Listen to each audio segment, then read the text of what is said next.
ਨਮਸਕਾਰ ਕਿਸਾਨ ਸਾਥੀਓ, ਸਵਾਗਤ ਹੈ ਤੁਹਾਡੇ ਆਪਣੇ page farmer life farmer knowledge ਤੇ।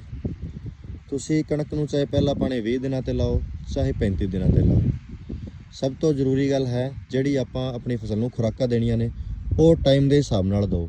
ਖੁਰਾਕੀ ਤੱਤ ਜਿਹੜੇ ਆਪਾਂ ਦੇਣੇ ਨੇ ਉਹ ਲੇਟ ਨਾ ਕਰੋ। ਨਦੀਨਾਂ ਵਾਲੀ ਜਿਹੜੀ ਸਮੱਸਿਆ ਹੈ ਉਹ ਤੁਸੀਂ 50 ਦਿਨਾਂ ਤੋਂ ਪਹਿਲਾਂ ਕੰਟਰੋਲ ਕਰੋ। ਜੇ ਤੁਹਾਡੇ ਗੁੱਲੀ ਡੰਡਾ, ਬਾਥੂ, ਚੌੜੀ ਪੱਤੀ ਦੇ ਅੰਨ੍ਹੇ ਨਦੀਨ ਹੈ ਤਾਂ ਉਹਨਾਂ ਨੂੰ 50 ਦਿਨ ਤੋਂ ਪਹਿਲਾਂ ਕਵਰ ਕਰ ਲਓ। ਉਸ ਤੋਂ ਬਾਅਦ ਅਗਰ ਤੁਸੀਂ ਸਪਰੇਅ ਕਰਦੇ ਹੋ ਤਾਂ ਤੁਹਾਡੇ ਕਣਕ ਦੇ ਝਾੜ ਦੇ ਵਿੱਚ 100% ਫਰਕ ਪੈਣਾ ਹੈ। ਇਹ ਗੱਲ ਤੁਸੀਂ ਚਾਹੇ ਮੰਨੋ ਜਾਂ ਨਾ ਮੰਨੋ। ਆਪਣੀ ਕਣਕ ਦੇ ਵਿੱਚ 2 ਪਾਣੀ ਲੱਗ ਚੁੱਕੇ ਨੇ ਤੇ ਕਣਕ ਦੀ ਕੰਡੀਸ਼ਨ ਤੁਸੀਂ ਚੈੱਕ ਕਰੋ। ਟਾਈਮ ਟੂ ਟਾਈਮ ਖੁਰਾਕ ਦੇਣ ਦਾ ਇੰਨਾ ਜ਼ਿਆਦਾ ਫਾਇਦਾ ਹੈ ਕਿ ਆਪਣੀ ਪੂਰੇ ਖੇਤ ਕਣਕ ਇੱਕ ਵਰਗੀ ਖੜੀ ਹੈ, ਕਿੱਥੋਂ ਵੀ ਆਪਣੀ ਕਣਕ ਪੀਲੀ ਨਹੀਂ ਹੈ, ਇੱਕ ਸ਼ਾਰ ਵਧੀਆ ਚੱਲੀ ਜਾਂਦੀ ਹੈ। ਕਹਿਣ ਦਾ ਭਾਵ ਕਿਸਾਨ ਵੀਰੋ ਇਹੀ ਹੈ ਕਿ ਆਪਣੀ ਫਸਲ ਨੂੰ ਟਾਈਮ ਟੂ ਟਾਈਮ ਸਹੀ ਖੁਰਾਕਾਂ ਦਿਓ, ਫਾਲਤੂ ਦੇ ਖਰਚਿਆਂ ਤੋਂ ਬਚੋ ਤੇ ਇੱਕ ਅੱਛਾ ਉਤਪਾਦਨ ਲਓ। Thank you.